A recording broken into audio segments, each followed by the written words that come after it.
Con el patrocinio de Caja Copi, su caja de compensación familiar, Tecnoglass, Energías Solares Windows y Urbanización Villa Olímpica presenta Versión Libre.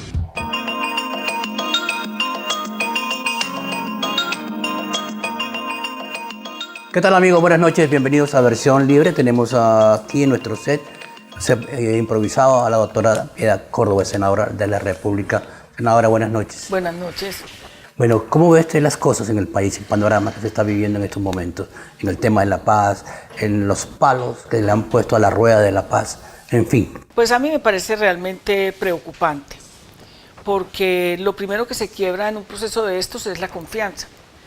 Y la confianza es lo que realmente logra que inclusive muchos problemas, obstáculos, dificultades en un proceso tan complejo como este, pues se pueda empujar para superarlos. El gobierno, después de la firma de los acuerdos, ha incumplido permanentemente. Pareciera que no tuviera nada programado, ni coordinado, ni organizado para sacar adelante el acuerdo, y que prácticamente lo único que le importara fuera desmovilizar a las FARC, pero no realmente insertarnos no solamente en un proceso que significa la democracia de este país, sino también interesar a la gente del país y hacerle caer en cuenta al país lo importante de la firma de este acuerdo, lo importante de que la insurgencia de las FARC pueda entrar realmente a hacer política por la vía de los votos. Y yo creo que no hay que hacer mucha fuerza o mucho esfuerzo para darse uno cuenta. Uno de los primeros elementos que para mí genera y quiebra la confianza es lo que ha pasado con las zonas veredales. Casi ninguna de las zonas, después de que las FARC comienzan el proceso hacia ellas, fue organizada ni está instalada. El gobierno se preocupó solamente por darle 4 multimillonarios contratos a 4 firmas que ni siquiera tenían experiencia en construcción. Una de ellas simplemente vendía elementos de construcción y las demás eran empresas dedicadas a cosas totalmente diferentes de la construcción, como por ejemplo vender verduras y legumbres en una plaza de mercado. Pienso que esto ha sido muy irrespetuoso, no solamente con las FARC, sino con el país. Yo creo que el gobierno pudo tranquilamente entregarle esos recursos al batallón de ingeniería del ejército colombiano, que ha hecho obras muy importantes en regiones muy apartadas del país, que tiene toda la experiencia, pero además que lo hubieran podido hacer con la misma gente de la insurgencia, con la gente en las regiones. No solamente hubiera abaratado costos, sino que beneficia a todo el mundo, y esa plata estoy absolutamente segura que hubiera rendido mucho más. En este momento esa gente no ha cumplido, al gobierno no le importa nada, porque finalmente la paz y la negociación se vuelven un negocio para quienes intervienen en ella, sobre todo de parte del gobierno. Lo que ha pasado en la Corte Constitucional, lo que ha pasado, por ejemplo, en el Congreso de la República, amenazando para aprobar los proyectos. Esta semana vimos a la senadora Vivian Morales tratando de vulnerar y de violentar el acuerdo que se hizo con relación a las 16 circunscripciones especiales para la gente que no tiene voz en las regiones, prácticamente abriendo el boquete para que los partidos tradicionales se queden también con estas curules que son muy importantes en las regiones donde quedaron ubicadas. O sea que, es más, miren, las FARC comenzaron a entregar el 30% de las armas a Naciones Unidas, y a pesar de que se había invitado al gobierno, el gobierno no le dio a esto ninguna importancia, no fue absolutamente nadie, y yo creo que eso demuestra y denota realmente que la firma del acuerdo es más una conveniencia territorial para los inversionistas que el compromiso de insertar a un grupo de colombianos y colombianas a la vida de este país. Creo que además las actitudes del fiscal dejan mucho también que desear. Y yo sé que tú sabes que el fiscal general de la Nación no se elige a espaldas del presidente de la República. O sea, el presidente no puede decir que tampoco sabía que el que iban a elegir en la Corte Constitucional le iba a poner tantos palos a la rueda con relación al tema del fast track, y supuestamente haciéndole creer a este país que nosotros nos comemos el cuento de que aquí hay separación de poderes y que el Congreso de la República es un ente autónomo, cuando todo el mundo está untado de mantequilla y de mermelada para poder funcionar. O sea, están bien aceitados. Las declaraciones del fiscal me parecen fuera de desconsideradas, me parecen violentas, porque el trato de decir que hay unas caletas con millones y millones y millones de pesos o de dólares, pues es prácticamente rebajar la insurgencia a un grupo de bandoleros, de delincuentes, que lo único que hicieron fue enriquecerse con la guerra y no lo que debería ser una coordinación entre el Estado para que esa plata, si ellos que están entregando, vaya a la reparación de las víctimas, que obviamente el Estado también tiene que reparar. O sea que yo creo que el manejo que se le ha dado ha sido muy procaz. Pero fuera de eso, esto tiene otra implicación muy seria, y es que el ELN está en un proceso de negociación, está mirando exactamente todo lo que está pasando, y me da a mí la sensación de que no van a firmar con este gobierno. ¿Usted cree que todo está articulado para incumplir a las FARC? Yo creo que aquí no le pueden cumplir a nadie. Se acaba de firmar un acuerdo en Buenaventura, se acaba de firmar un acuerdo en el Chocó, hay una presión para que levantar el paro de los maestros, y cuando te digo aquí no le van a cumplir a nadie ni a las FARC, es porque este modelo de desarrollo económico es un modelo que no garantiza los recursos necesarios para que se puedan cumplir los acuerdos, y entonces para poder tapar el modelo, que es un modelo enfermo económicamente, un modelo que tiene, por ejemplo, una cifra tan escandalosa de 121.000 millones de dólares es la deuda externa de este país, deuda que se paga en un 90% en dólares, un 5% en euros, un 1% en yenes y 4% en pesos, y que crece al orden de 8.000 millones de dólares al año hasta el 2021-2022, o sea, con un déficit fiscal de 12.000 millones de dólares, con un desbalance en la balanza comercial que da cuenta de que aquí importamos más de lo que exportamos, es decir, un país totalmente desindustrializado, donde el sector manufacturero se fue al suelo, donde estamos invadidos por la mercancía china, de mala calidad además, pero que se pone al acceso de un trabajador que, entre otras cosas, en Colombia tenemos el tercer salario más malo de toda la región, $240 gana un trabajador. En Colombia, que es absolutamente nada, con un desempleo, cogiendo las cifras de ellos, del 12%. Entonces yo no creo que le vayan a cumplir a las FARC ni a nadie. Aquí hay que hacer realmente todo un proceso de reconvención de la economía, acabar con las exenciones y las condonaciones y las exoneraciones de los impuestos que deben pagar las multinacionales en este país. Por lo tanto, yo no les veo realmente, aquí no hay voluntad política, y te voy a poner un ejemplo contundente. El paramilitarismo sigue estando a la orden del día en todo el país. ¿Nunca se desmovilizaron? No, nunca. Antes están repoblando zonas donde estaba la insurgencia.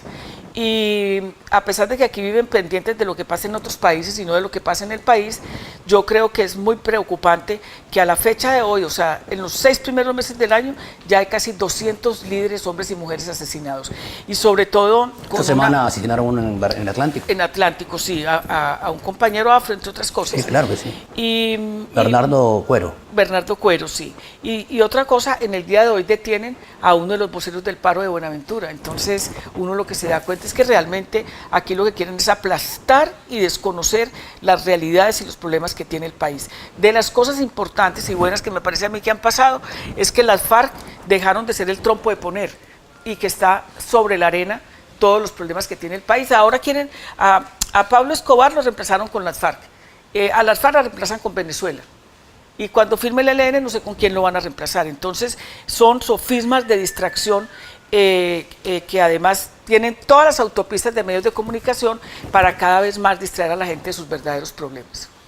En el eventual caso que haya un incumplimiento general al proceso de paz, ¿qué va a pasar con la FARC? Creo que a la FARC no le queda alternativa, sino adelante. Pues yo creo que las FARC han demostrado su voluntad de cumplir, y es más, ayer entregan el 30% de las armas a Naciones Unidas, como te decía, con un desaire bastante grande del gobierno, porque el gobierno simbólicamente tenía que estar ahí para decirle al país lo importante que es la entrega de las armas, porque significa que la gente va a continuar con garantías para hacer política, poder armar su partido.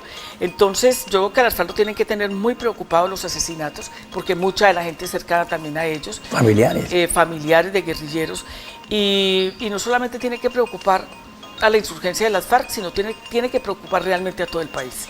Hacemos una primera pausa y ya continuamos, de lunes a viernes, de 6:30 a 7 de la noche, y nuestro compromiso es con la verdad, las noticias de las 6:30. Yo soy www.lasnoticias.co, nuestro canal aliado. Oiga, si puede hacer el bien, elija hacer el bien, porque tiene que hacer el mal. Trabaje honestamente, luche, trácese meta, no le dé envidia a las cosas, haga el bien siempre. Ya regresamos.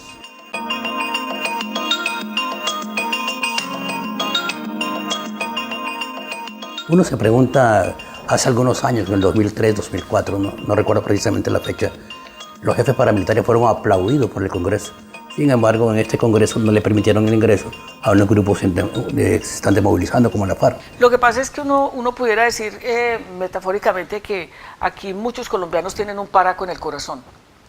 Y en el Congreso de la República no es la excepción. Acuérdate que en esa época, cuando Mancuso y todos sus demás compañeros llegaron a la Cámara de Representantes, al Congreso, el Congreso tenía aproximadamente un 37% de miembros elegidos por el paramilitarismo, elegidos por ellos.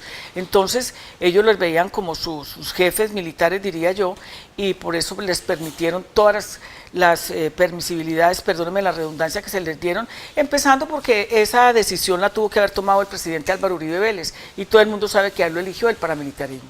Venezuela es el caballito de batalla que se ha venido aplicando mediáticamente, y nos estamos dando cuenta que no hay otra noticia en los medios nacionales e internacionales que no estén hablando en contra del presidente Maduro. Incluso cuando el presidente Maduro habla de los 5 puntos cardinales, no lo había dicho él, lo sacaron de contexto de un diputado de la oposición. Sí. Hace parte de la campaña de prestigio y el afán de derrocar un régimen legítimamente elegido. A ver, cuando uno mira las encuestas se da cuenta de que al 0,1% de este país le interesa muy poquito lo que está pasando en otra parte. Pero al 85% de los colombianos sí le preocupa enormemente el pésimo gobierno que tenemos, y tienen, yo creo que la peor imagen del presidente Santos. Eso lo dice la encuesta de Inbamer Gallup, que la publicaron hace aproximadamente unos 15 días. Y aquí hay que anotar algo que vale la pena. Las preguntas que hicieron sobre Venezuela y sobre las FARC fueron preguntas dirigidas, tendenciosas, buscando una respuesta concreta. Y sin embargo, ni siquiera llega al 1% de colombianos a los que les interesa qué está pasando allá. Yo creo que a quienes sí les interesa es a ese 1% de colombianos y colombianas que se quedan con el 20% de la riqueza de este país, o a esos bancos que se quedan prácticamente con el 70, el 80% de la riqueza del país. Un sector financiero que no genera sino el 1,5% de empleo. Entonces, uno empieza a darse cuenta con este juego que son intereses traslapados porque les interesa el petróleo, porque les interesa el negocio del gas, pero nunca les han interesado los derechos humanos. A nosotros que no nos vengan a decir que están supuestamente preocupadísimos porque hay un señor, que hay un político preso allá en Venezuela, cuando aquí tenemos casi 8.000 presos políticos y perseguidos políticos y cualquier cantidad de gente asesinada producto precisamente del conflicto, que todavía, a pesar de que se firma un acuerdo, no se desarma en la mente de quienes dirigen este país. Yo creo que nosotros tenemos que respetar el derecho que tiene Venezuela a darse su propia salida. Nosotros tenemos que rechazar la injerencia extranjera en los asuntos de Venezuela, e igualmente yo creo que lo que nosotros tenemos que hacer es que los medios de comunicación hablen del paro de Buenaventura, hablen del paro de los maestros, hablen del paro de Accionar Judicial, es decir, que nos preocupemos realmente por los problemas tan graves que tiene este país. Yo les quiero decir, esta batalla económica, esta batalla política, esta batalla mediática contra Venezuela, yo me pongo como un soldado a favor de la revolución bolivariana. Y me pongo además al servicio de recorrer estado por estado. Y estado por estado, ¿dónde está el paramilitarismo? Para sacarlo a gorrazos, para sacarlo a punto de la democracia, para acabarlo. Para decirles, paramilitares, fuera de Venezuela, go home de Venezuela, fuera el imperialismo, fuera el intervencionismo, fuera el irrespeto, fuera. Me siento con la tranquilidad de decir que jamás aceptaría yo que el Estado venezolano tiene una política criminal para perseguir colombianos o colombianas, o para perseguir a quienes vivan en la frontera. Seguramente que hubo desmanes y eso se puede aceptar, pero no es una política de Estado venezolana. No creo yo que jamás personas como ellos y como los que están aquí, que han acogido lo que ha sido precisamente el sueño de Bolívar, puedan tener la insania de hacer este tipo de actos o de llevar a cabo este tipo de estrategias. Ojalá esta experiencia sirva para que los dos países encuentren la manera de resolver un asunto tan delicado, porque nosotros no podemos en Colombia seguir exportando pobreza y ahora multinacional paramilitar. Hacemos una segunda pausa y ya continuamos con Piedad Córdoba, de lunes a viernes de 6:30 a 7 de la noche. Y nuestro compromiso es con la verdad. Las noticias de las 6:30 y todos somos www.lasnoticias.co. Ya regresamos.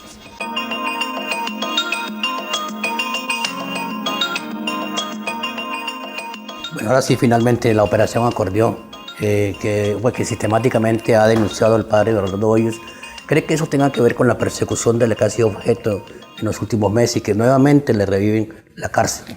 Pues yo sí creo, vea, yo venía hablando con parte del equipo del que yo hago parte, que conforma Poder Ciudadano, y nosotros decíamos, y yo les contaba a ellos, realmente cómo el padre Hoyos, toda esta zona donde estamos, la sacó adelante, o sea, cómo se dedicó, como el mismo padre, Monseñor Arnulfo Romero, allá en El Salvador, cómo se preocupó por la gente de estos sectores más empobrecidos de Barranquilla, y cómo realmente ha sido una persona que ha pisado muchos callos, que le ha dicho a la dirigencia política, no solamente del Atlántico, de Barranquilla, sino del país, sus verdades en la cara. Yo padecí lo mismo. Yo he sido una perseguida política de este país, a quien a la clase dirigente y al establecimiento político y económico le ha importado muy poquito la violación, por ejemplo, de los derechos humanos de la que yo fui objeto. A nadie le importó que me tuve que ir del país, a nadie le importó que yo estuve secuestrada, a nadie le importó que con un juicio montado por un nefasto personaje oscuro como el ex procurador, a mí me hayan inhabilitado durante 32 años y que luego el Consejo de Estado, que no es precisamente de la izquierda, levante las sanciones después de 6 años. A nadie le importó eso, ni nadie salió a marchar, ni nadie salió. Entonces, eso mismo que ha pasado con el padre tiene que ver con los callos que pisa. Y en la medida en que yo también tengo un proceso abierto en la Corte Suprema, lleva casi 10 años allá. O sea, mañana o pasado mañana consiguen un tipo que diga que yo hago parte de Al Qaeda y Conejo quedó liquidada. Entonces, yo conozco muy bien eso, me solidarizo con el padre. La justicia tiene que obrar con rectitud, con prontitud, pero sobre todo tiene que actuar con mucha objetividad, porque uno no se puede tirar la vida de la gente de esa manera. Y tampoco le puede matar la ilusión a la gente en sus liderazgos, en sus líderes o lideresas, y sobre todo cuando uno tiene que tener muy claro que ha sido una persona que se dedicó real y fundamentalmente a luchar por los sectores más empobrecidos de Barranquilla. Y el desprestigio al que está siendo sometido no va a minar el apoyo ni el compromiso que tiene su gente en él, y yo soy una de las que creo que en estos momentos hay que rodearlos, pero exigir de la justicia realmente que cese la persecución y la operación Acordeón. ¿La ultraderecha volverá al poder? Yo creo que Colombia no vuelve a ser la misma. O sea, de todas maneras, la firma del acuerdo y la posibilidad de que se firme con el ELN pone a Colombia en otra circunstancia y pone a Colombia en la posibilidad de construir realmente el país que necesitamos.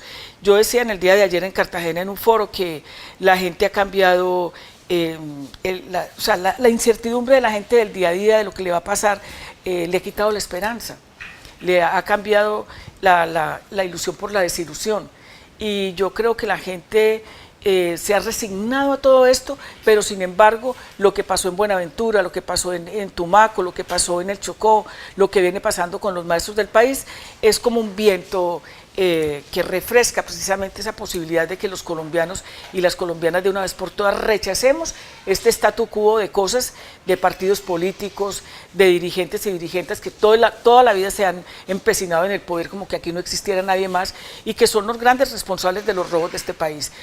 Yo quisiera saber qué va a pasar con la gente de Reficar, los que se robaron a Reficar, los que no tomaron las decisiones. El uno es ministro de Hacienda, el otro presidente de Ecopetrol, el otro está en planeación, o sea que para ellos sí hay puerta giratoria y para ellos sí no opera la justicia. Muchas gracias. Bueno, a ti muchas gracias, un cálido saludo fraterno a quienes nos ven.